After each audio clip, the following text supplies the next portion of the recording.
I spent hours painting their nursery as a gift for my grandchild. My daughter-in-law walked in, looked around, and said, "It's hideous.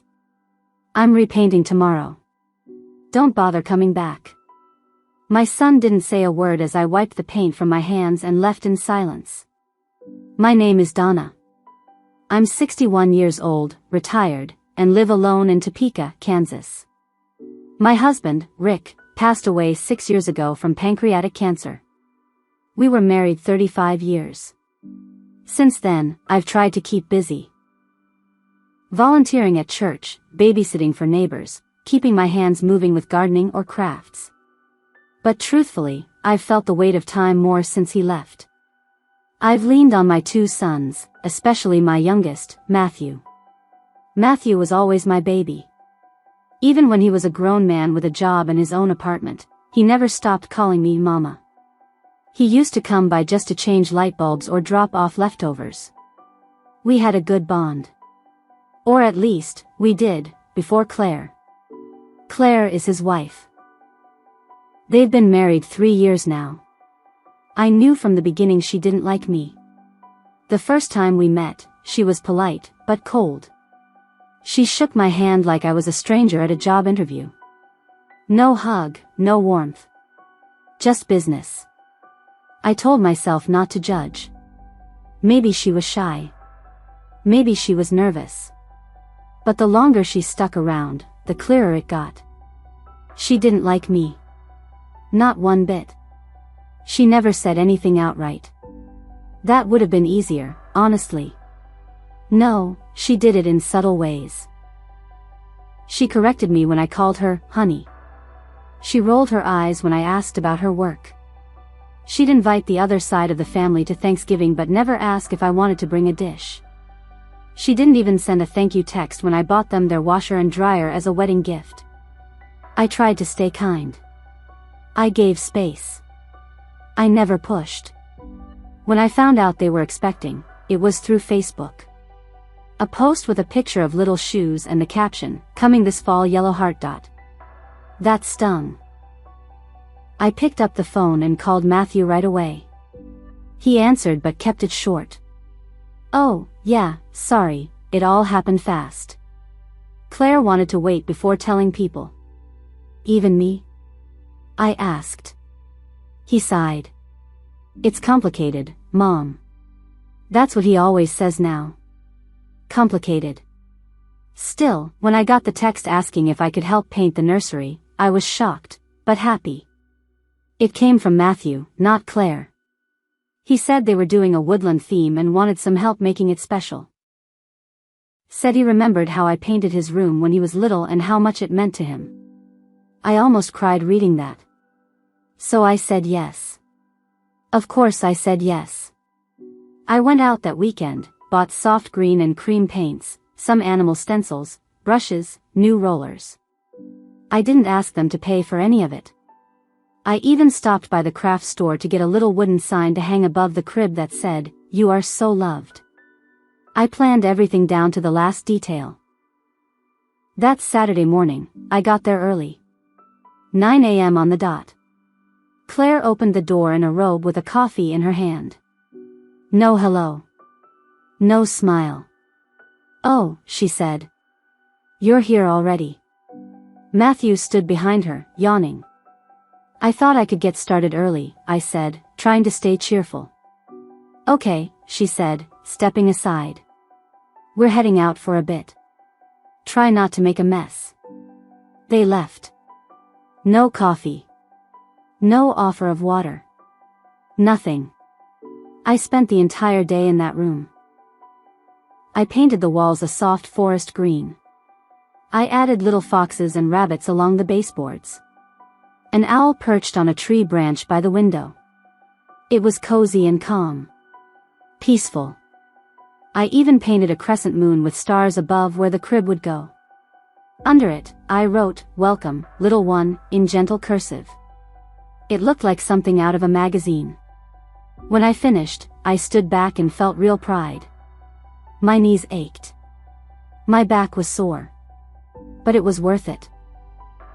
I imagined my grandbaby sleeping in there, seeing the trees and animals as they grew. I thought, maybe this would finally bring us closer. Then the front door opened. Claire's heels clicked down the hallway. She stepped into the room, looked at the walls, and said, "Oh my God. This is hideous." That was it. No pause. No consideration. Just disgust. My chest tightened. I thought maybe I misheard. She walked further in, still staring at the walls like I'd painted it with mud. "We're repainting tomorrow," she said flatly. "Don't bother coming back." And then she turned and walked out. I looked at Matthew. He was standing behind her, quiet. "Matt," I said, my voice cracking. He didn't meet my eyes. He looked down and muttered, "It's Claire's vision, Mom." That was all he said. Not thank you. Not I'm sorry. I stood there, paint still on my hands, and felt like someone had slapped me across the face. I didn't cry.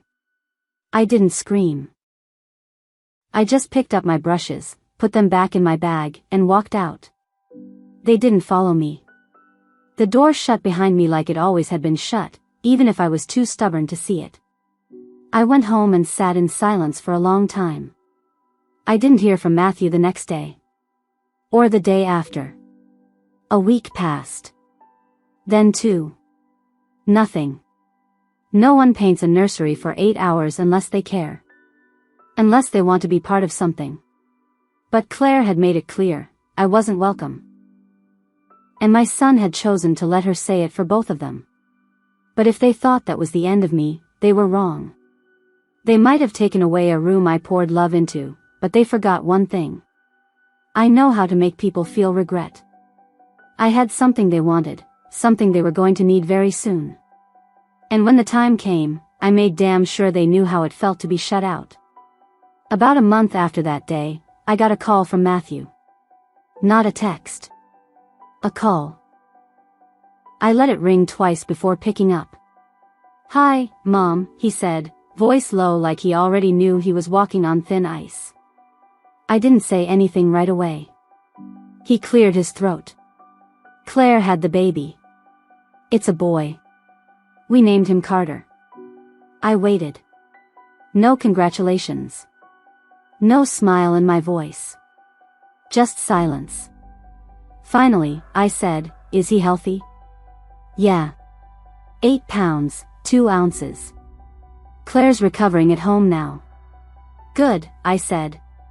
Still flat. He hesitated. "We'd like you to meet him."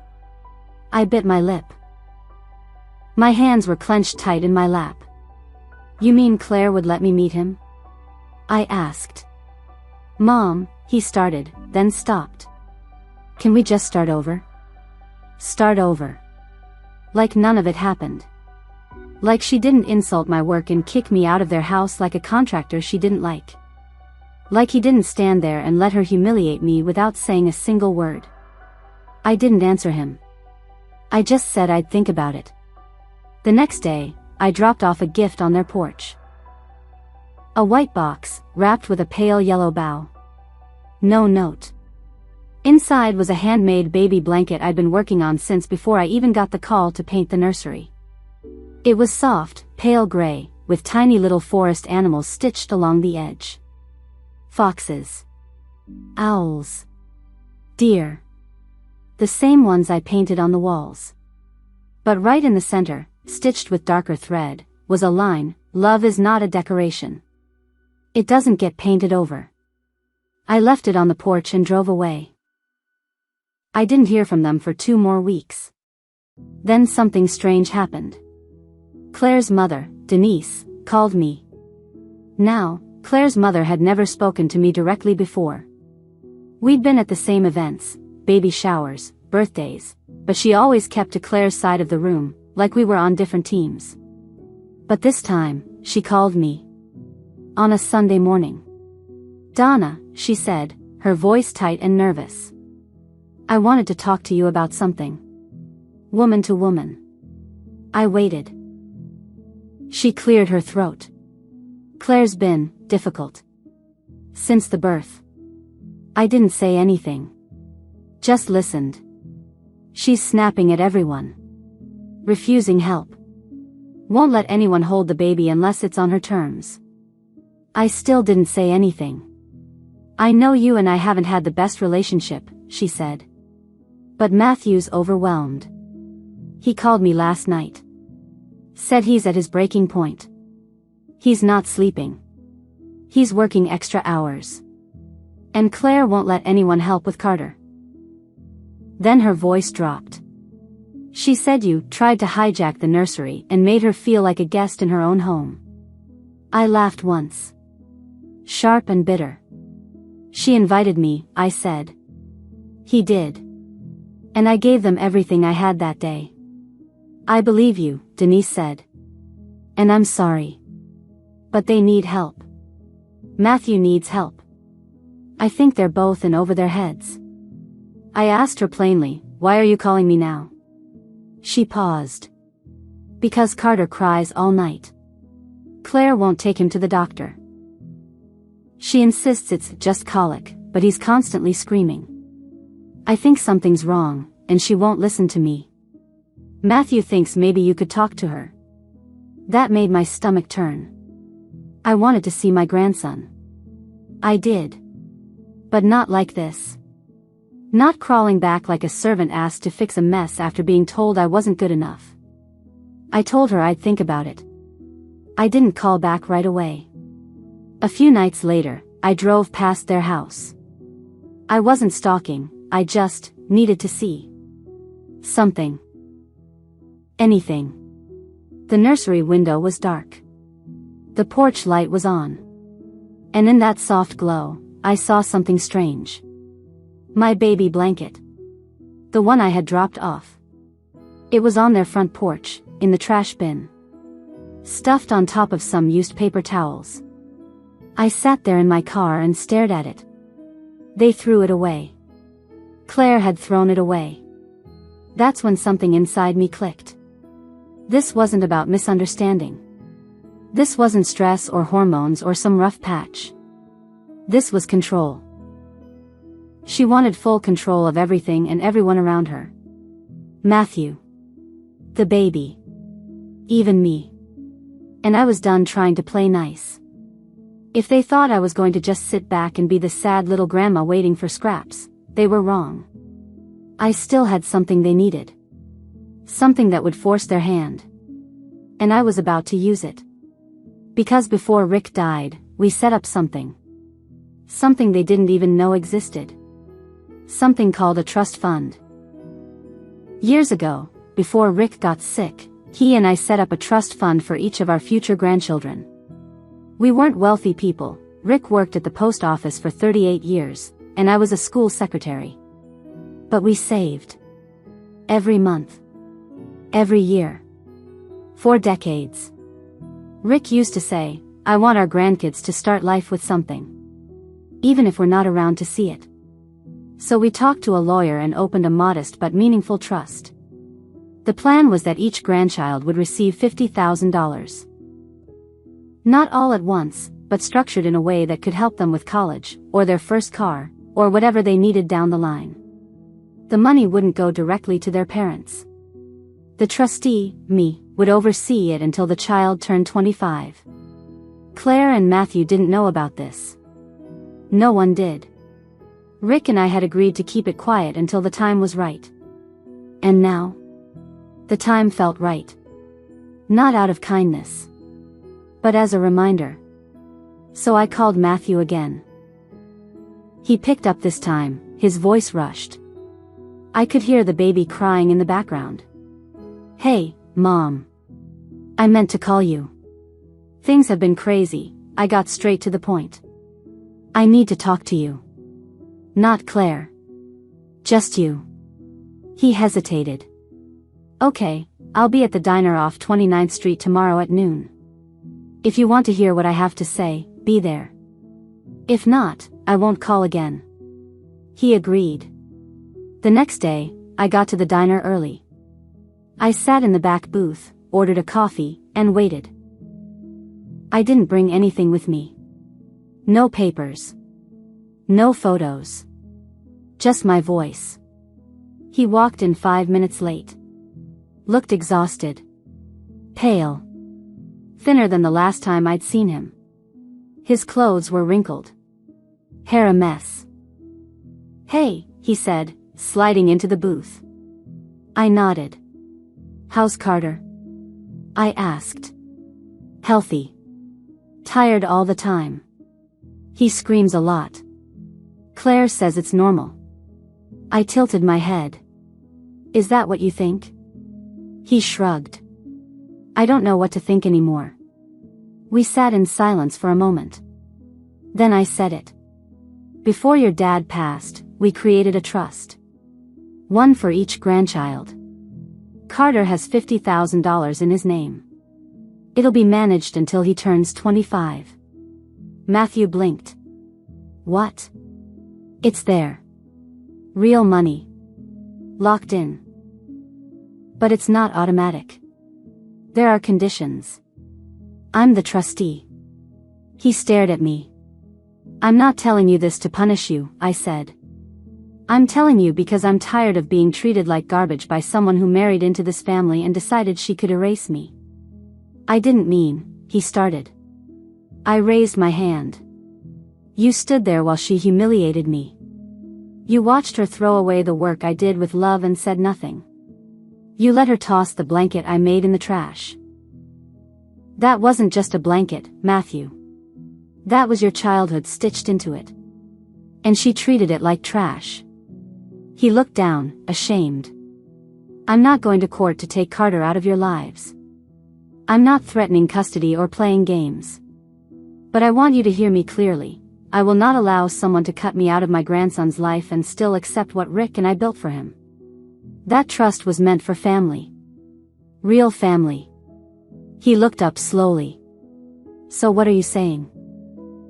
"I'm saying you have a choice. You either let me be in Carter's life, for real, or the trust stays untouched. I'll find another way to honor Rick's wishes." He didn't answer. Just sat there, shoulders hunched, like a child again. I added one more thing. "Claire doesn't need to like me. I don't care if she ever speaks to me again. But if she can't respect me, if she can't even allow me to be a grandmother, then she shouldn't expect gifts or money or support from me. Ever." I stood up and left. Didn't wait for a reply. A week passed. No calls. No texts. Then, last Friday, I got a certified letter in the mail. From Claire. Typed. Not handwritten. It read, "Donna, I don't appreciate threats or emotional manipulation. I am Carter's mother, and I will do what's best for him, always. However, I understand that you and Matthew have some unresolved issues. You are welcome to visit Carter once a month under supervision. We are not interested in any financial conditions tied to your involvement. Please let us know if you accept these terms." I laughed when I read it. A dry, bitter laugh. She still thought she held all the cards. She didn't know what was coming next. Because there was more to the trust. She thought I was bluffing. But she hadn't read the fine print. And she had no idea that Rick had left behind his own letter for our first grandchild. A letter that changed everything. I sat with Claire's letter in my lap for a long time. That one sentence stuck with me. "We are not interested in any financial conditions tied to your involvement." She made it clear. She thought I was trying to buy my way in. She was wrong. I wasn't bargaining. I was drawing a line. But if she wanted to act like the trust didn't matter, fine. I would treat it exactly that way. What Claire didn't know, and what Matthew apparently forgot, is that Rick left behind a second envelope when we set up the trust. It was sealed, marked to be given to my first grandchild on their 18th birthday. It wasn't a legal document. Just a letter, from a grandfather who knew he might not live to see his grandkids grow up. I opened it that night. The first line hit me in the gut. "Dear Carter, or whoever comes first, if you're reading this, it means you're 18 now. And I hope the world has been kinder to you than it was to me toward the end. But I want to tell you something about family. About how people treat each other. About how love should feel. He went on for 2 pages. It was warm. Firm. Honest. And near the end, he wrote this: "Your grandma is the heart of our family. If you've been kept from her, I hope you ask why. And if the people who raised you made you believe she didn't love you, I hope you find this letter and know the truth. She was always there. Even when they shut her out." That letter broke something in me. Not sadness. Not bitterness. It set something free. Because I knew what I had to do. The next morning, I made an appointment with our estate attorney, Mrs. Hahn. She had been with us for years, even through Rick's final days. She still kept all our paperwork in a locked cabinet in her office, old school, careful, the kind of woman who never forgot a detail. I told her everything. The painting. The blanket. The cold letter. The way Matthew had become a ghost in his own marriage. She listened without saying much. When I finished, she nodded and asked, "Would you like to amend the trust?" "I would," I said. "And I want it very clear." I rewrote the trust conditions that afternoon. The $50,000 for Carter would still exist. But the money wouldn't be available to him, not even a penny, unless the parents who raised him allowed uninterrupted and unsupervised grandparent visitation from infancy through age 18. If I was cut out, even once, the money would go into a different fund, one that would support abused mothers and children in Kansas. No appeals. No legal loopholes. Mrs. Hahn looked at me and said, "You know this is Ironclad. They'll never see that money." I said, "That's their choice. I've made mine." And then I added something else. I added a provision that on Carter's 18th birthday, the letter from Rick would be delivered to him, with documentation of everything that happened. Photos of the nursery I painted. A copy of Claire's letter. And a printed note from me, with the date the baby blanket was found in their trash.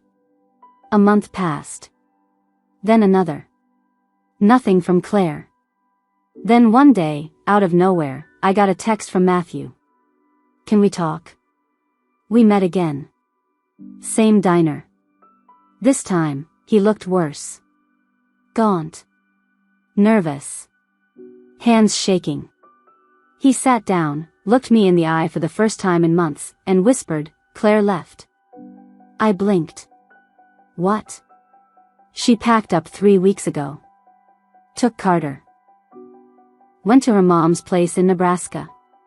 Said she needed a break. I waited. She told me I had no backbone. That I let you bully her. She said I failed as a husband. I took a breath. "And what do you think, Matthew?" He looked down. "I think I should have stood up for you. I think I let her walk all over both of us." He started crying. Right there, in a vinyl booth, under cheap lighting. My grown son, sobbing. "I miss you," he said.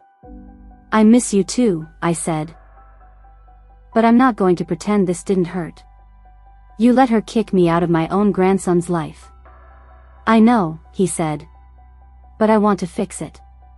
I want you in his life. I don't want him growing up thinking his grandma didn't care."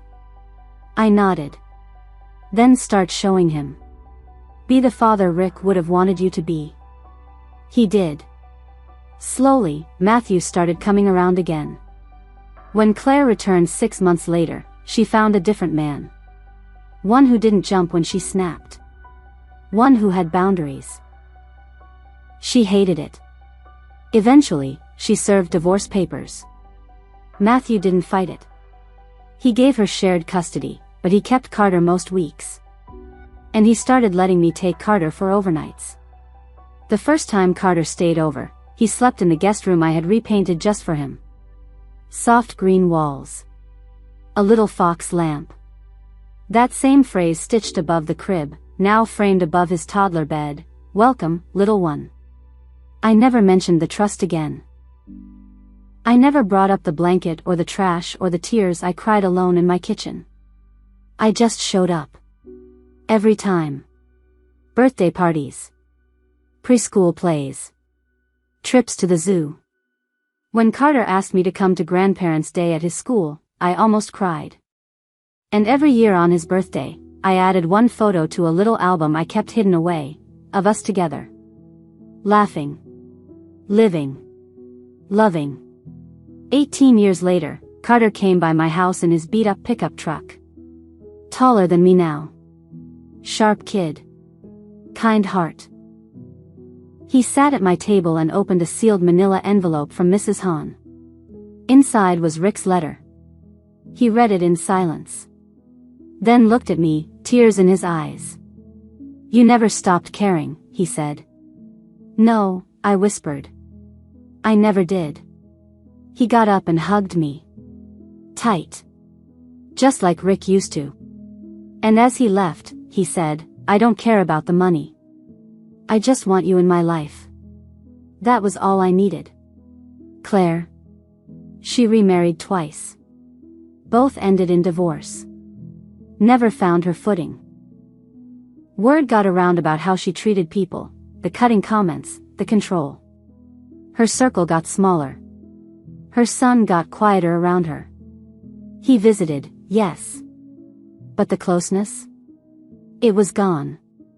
She tried, once, to get custody changed when Carter was 12. Claimed I was turning him against her. The judge read the file, saw the letter, saw the pattern, and denied her on the spot. As for me, I finally stopped apologizing for having a voice. Rick would have been proud. The paint faded. The blanket wore thin. But the truth, that stayed. And in the end, I got what I wanted all along, not revenge through money. But revenge through memory. Claire had erased a room. But she couldn't erase love. And that's what lasts.